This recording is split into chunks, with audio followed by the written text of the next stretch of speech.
ஓம் குருவே, சாமி குருவே, கடவுளின் பெயரைச் சொல்லி அடியவன் ஒரு விண்ணப்பம் சொல்வேன் கேளாய். கற்றவன் ஒருவன் இருக்க கவி சொன்னவன் நான், ஏழுமலை சிங்கத்தை எழுப்பியவன் நான், சங்கும் பறையனும் நான், ஜாதிக்கெல்லாம் மூத்த வீர ஜாம்பகனும் நான், அரிநூல் பரிநூல் தரித்தவனும் நான், அரிச்சந்திர மகாபிரபுவை அடிமை கொண்ட வீர ஜாம்பகனும் நான். நீர் தோன்றும் நெடும் கடல் தோன்றும் ஊர் தோன்றும் உலகம் தோன்றும் ஊருக்கு மேலாண்டபுரத்திலே ஒரு ஆலவிருட்சகம் தோன்றியது. ஆலவிருட்சகத்தின் அடியினிலே ஒரு கன்னிப்புற்று தோன்றியது. கன்னிப்புற்றினிலே ஒரு கமலக்கன்னி பிறந்தாள். கமலக்கன்னியின் வயிற்றினிலே ஒரு காராம்பசு பிறந்தது.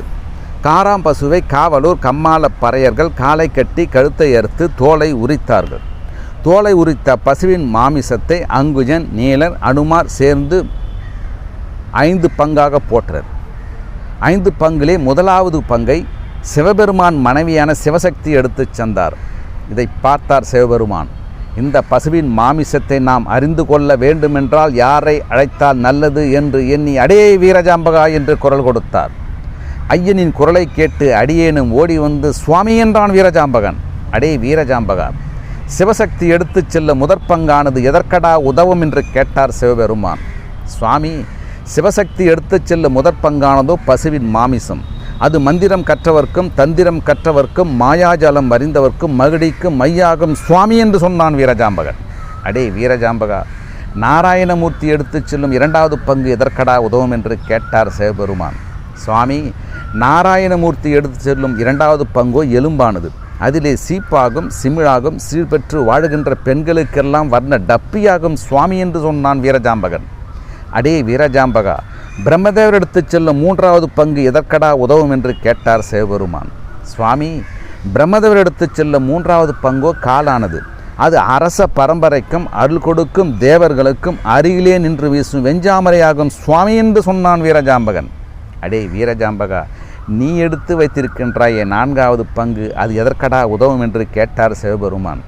சுவாமி, நான் எடுத்து வைத்திருக்கும் 4வது பங்கோ தோளானது. அதிலே வாராகும் வடமாகும் வண்ண கயிறாகும் வாசிக்க மேளமாகும் 1000 குதிரைகளுக்கு அங்குபடியாகும் சுவாமி என்று சொன்னான் வீரஜாம்பகன். அடே வீரஜாம்பகா, யாருமே எடுக்காமல் இருக்கின்றது 5வது பங்கு, அது எதற்கடா உதவும் என்று கேட்டார் சிவபெருமான். சுவாமி, யாருமே எடுக்காமல் இருக்கின்றது 5வது பங்கு, அது சாணமாகும். அதிலே நீரிட்டு சீர்கெட்ட வீட்டை முடியினால் மூதேவி தொலைந்து சீதேவி பெருகும் சுவாமி என்று சொன்னான் வீரஜாம்பகன். அடே வீரஜாம்பகா, பசுவின் மாமிசத்தை நான் அறிந்து கொண்டேன். அடுத்து திசையின் திலப்பனை சொல்லடா என்று கேட்டார் சிவபெருமான். சாமி, வடக்கே வல்லாளன் துறை, தெற்கே தேவர்கள் துறை, மேற்கே மேலாளன் துறை, கிழக்கே ஜாம்பகனின் துறை, அது என்னுடைய துறை சாமி என்று சொன்னான் வீரஜாம்பகன். அடே வீரஜாம்பகா, 4 திசைகளிலே பிறந்த முழுமையும் எடுத்து சொல்லடா என்று கேட்டார் சிவபெருமான்.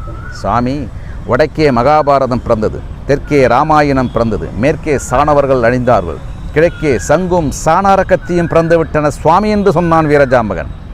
அடே வீரஜாம்பகா, கிழக்கே பிறந்த சங்கும் சாணாரக்கத்தின் மகிமை என்னடா என்று கேட்டார் சிவபெருமான்.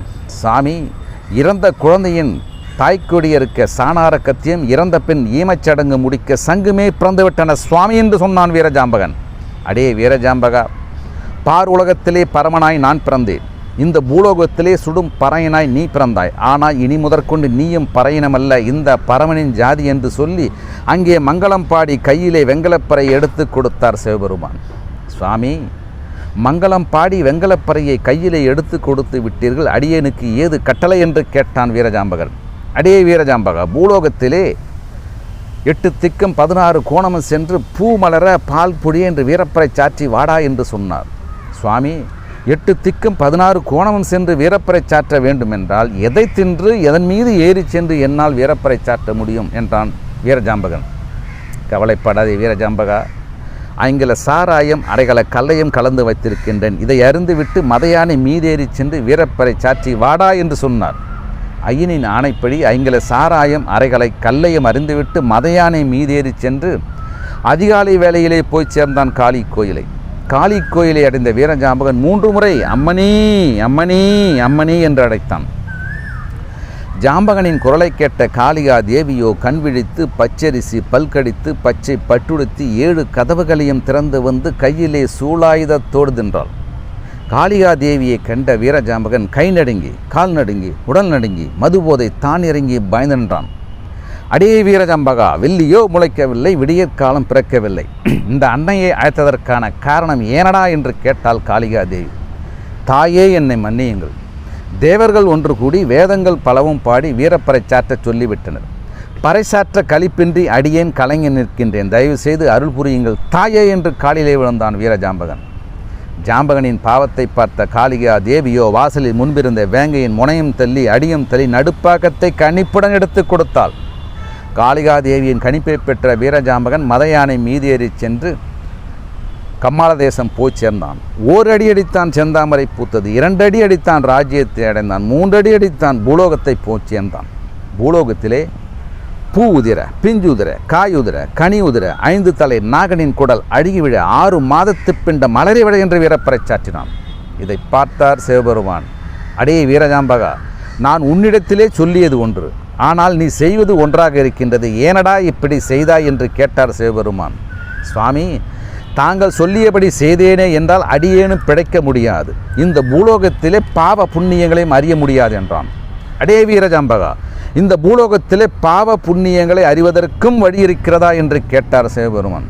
அதையும் சொல்லுகிறேன் கேளுங்கள் சுவாமி என்று சொல்லி, தாயை அடித்தவரும் தன் பிறவியை நொந்தவரும் தந்தையினை மனநோக செய்தவரும் தாரத்தை தரமாக வைத்தில்லாதவரும் பசியென்று வந்தவர்க்கு பாராமுகம் காட்டியவரும் பாலிலே நீரிட்டு கலந்தவரும் எல்லை கொள்ளை புரட்டியவரும் யசவன் எருதை ஏறுகட்டி ஓட்டியவரும் எதையும் காணாமல் பொய் சாட்சி சொன்னவரும் கூலியை குறைத்தவரும் குறைப்படி இட்டவரும் குண்டலினி கலகம் செய்து குடும்பத்தை கெடுத்தவரும் கொள்ளையடித்தவரும் கொலை புரிந்தவரும் கோயில் சொத்தை தின்றவரும் கோயிலை இடித்தவரும் குளத்தை துர்த்தவரும் மரத்தை வெட்டியவரும் பாடசாலையை அடித்தவரும் இப்பேற்பட்ட பாவிகளுக்கெல்லாம் பாம்புக்குழி, பள்ளிக்குழி, அட்டக்குழி, அரணக்குழி என்று சொல்லக்கூடிய நரகமே கிடைக்கும் சுவாமி என்று சொன்னான் வீரஜாம்பகன்.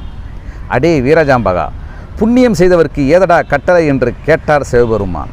சுவாமி, மாமரம் வைத்தவரும் பூமரம் வைத்தவரும் மயில் ஏற மதிச்சுவர் கட்டியவரும் தாய் தந்தையர் தெய்வமாக மதித்தவரும் பசியென்று வந்தவர்க்கு பால் வார்த்தவரும் அடுத்தவர் மனம் நோகாமல் வாழ்ந்து இருந்தவரும் கோயிலை கட்டியவரும் குளத்தை வெட்டியவரும் மரத்தை நட்டவரும் பாடசாலை அமைத்தவரும் இப்பேற்பட்ட புண்ணியமான்கள்லாம் மல்லை, முல்லை, மந்தாரை, அனிச்சும், ஆம்பல், குறிஞ்சி, ரோஜாப்பூ, மல்லிப்பூ, சாமந்திப்பூ என்று சொல்லக்கூடிய வாசமிக்க மலர்களை கொண்டு வந்து அடியேனான உன் பாதத்திலே சேர்ப்பார்கள் சுவாமி என்று சொன்னான் வீரஜாம்பகன்.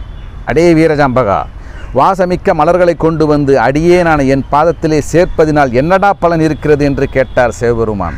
சுவாமி, விண்ணுக்கும் மண்ணுக்கும் நிற்பவர் நீயே, விதிதீர விதிவிலக்கு எழுதுவரும் நீயே. இன்று விதி முடிந்து வந்திருக்கும் இந்த நரன் செய்த பாவத்தை எல்லாம் போக்கி அவருக்கு சொர்க்கத்தை அளிக்கும்படி கேட்டுக்கொள்ளுகிறேன் சுவாமி என்றான் வீரஜாம்பகன். அடே வீரஜாம்பகா, பார் உலகத்திலே பாவ புண்ணியங்களுக்கு பரிகாரம் இருக்கிறது என்றால் இந்த பரமனின் ஜாதியாகிய நீ நினைத்தது நிறைவேறும் என்று எனக்கு வரத்தை கொடுத்தார் சிவபெருமான்.